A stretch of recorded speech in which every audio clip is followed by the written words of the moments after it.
ప్రతిఫలము ఇచ్చెను ఓ దేవా.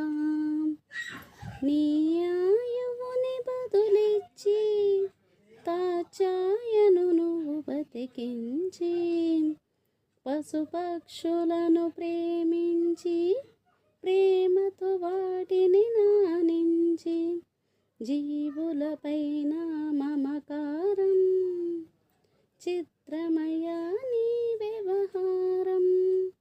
నీ ద్వారములో నిలిచితిని, నిన్నే నిత్యం కొలిచితిని. అభయమునిచ్చి ప్రోవుమయా ఓ షిరిడీ సాదయామయ.